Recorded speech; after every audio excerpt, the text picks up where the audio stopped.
जब वॉटिंग सिस्टम से टकराया एक दलित अफसर जिसने अकेले ही दोबारा चुनाव करवा डाले। जब सिस्टम झुका क्योंकि एक दलित अफसर ने सिर उठाकर सच बोला, वॉटिंग मशीन में धांधली हुई।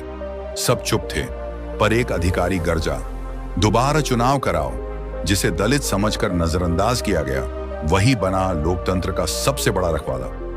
गांव के सरकारी स्कूल में बूथ नंबर 47 पर घमाघमी थी। आम चुनावों का दिन था और हर कोई अपने मत का इस्तेमाल करने आया था। लोग लंबी कतारों में खड़े थे, कुछ उम्मीद के साथ, कुछ नाराजगी में, लेकिन सबको भरोसा था कि उनका वोट देश की दशा और दिशा तय करेगा। लेकिन इस चुनावी माहौल में कोई और ही खेल चल रहा था, ऐसा खेल जो जनता के विश्वास को तार तार कर रहा था। वोटिंग मशीन से निकले आंकड़े कुछ और कह रहे थे, जबकि जमीन पर लोगों की राय कुछ और थी। तब मैदान में उतरे एक अधिकारी, R.K. मेघवाल, जो एक दलित समुदाय से आते थे। R.K. मेघवाल एक ईमानदार, सख्त और बेहद संवेदनशील अफसर थे। उनका जन्म राजस्थान के एक छोटे से गांव में हुआ था। बचपन में स्कूल के रास्ते में उन्हें जातिगत अपमान सहना पड़ा था, लेकिन उन्होंने पढ़ाई नहीं छोड़ी, बल्कि संघर्षों को अपनी ताकत बना लिया। आई यहीं थे, लेकिन उनकी नज़रों में संविधान की गरिमा और बाबा साहेब अम्बेडकर की प्रेरणा थी।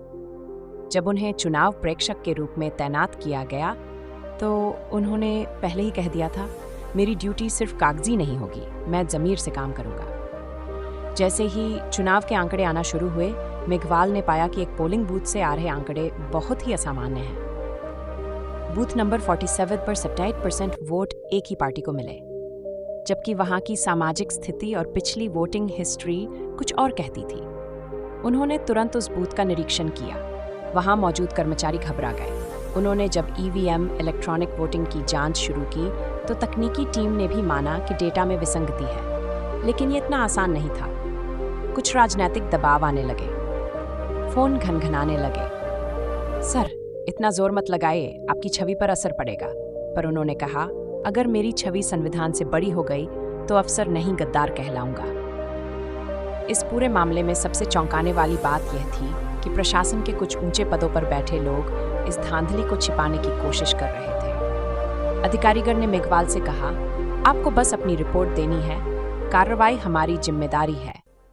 लेकिन R.K. मेघवाल ने जवाब दिया, अगर मैं आंख मूंदकर रिपोर्ट दे दूं तो चुनाव नहीं अपराध होगा।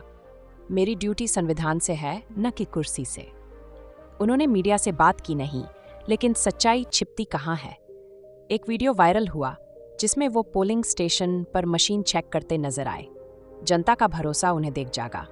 उनकी रिपोर्ट और उस वायरल वीडियो ने सोशल मीडिया पर तूफान ला दिया। लोग पूछने लगे, क्या चुनाव फिर से होगा? चुनाव आयोग के पास कोई और विकल्प नहीं बचा। मामला सार्वजनिक हो चुका था और अब न्याय होना ही था। R.K. मेघवाल की ईमानदारी, साहस और निर्णायक रवैये के चलते बूथ नंबर 47 पर फिर से चुनाव करवाने का आदेश हुआ। ये ऐसा पहला मामला नहीं था, लेकिन जिस तरह से उन्होंने अकेले उस पूरे सिस्टम के सामने खड़े होकर बदलाव की नींव रखी, वो एक मिसाल बन गया। दोबारा मतदान हुआ, इस बार सुरक्षा और निगरानी के साथ। नतीजे पूरी तरह अलग थे। इस बार वह पार्टी जीती जिसे वास्तव में लोगों ने वोट दिया था। जनता की आंखों में चमक थी और दिल में एक ही नाम, मेघवाल साहब। लोगों ने उन्हें धन्यवाद कहा, बच्चों ने पोस्टर बनाए, बुजुर्गों ने आशीर्वाद दिए, क्योंकि उन्होंने सिर्फ चुनाव नहीं करवाया, जनता का विश्वास बचाया था। सोशल मीडिया पर उनके नाम का हैशटैग ट्रेंड करने लगा, दलित officer hero, constitution wins, Baba Saheb का सिपाही। वीडियो क्लिप्स, रील्स, इंटरव्यू और कहानियां वायरल हुई। लोगों ने कहा, ये अफसर नहीं, संविधान का सिपाही है। इस घटना ने कई युवा दलित छात्रों को प्रेरित किया। उन्होंने अपने सोशल मीडिया पर लिखा, अब अफसर बनना है ताकि जुल्म नहीं, न्याय हो। R.K. मेघवाल ने जो किया वो सिर्फ एक कार्य नहीं था, वो संविधान में आस्था, बाबा साहेब अम्बेडकर की शिक्षा और आम जनता की उम्मीद का प्रतीक बन गया। अगर आपको लगता है कि आप अकेले कुछ नहीं बदल सकते, तो ये कहानी याद रखना। एक ईमानदार दलित अफसर ने एक पोलिंग बूथ पर हुए खेल को उजागर किया और पूरे देश को दिखा दिया कि संविधान के सच्चे सेवक आज भी जिंदा हैं। पूरा वीडियो देखिए और इस अधिकारी की कहानी को फैलाइए, ताकि हर नौजवान जाने जहाँ संविधान है, वहाँ कोई अकेला नहीं है।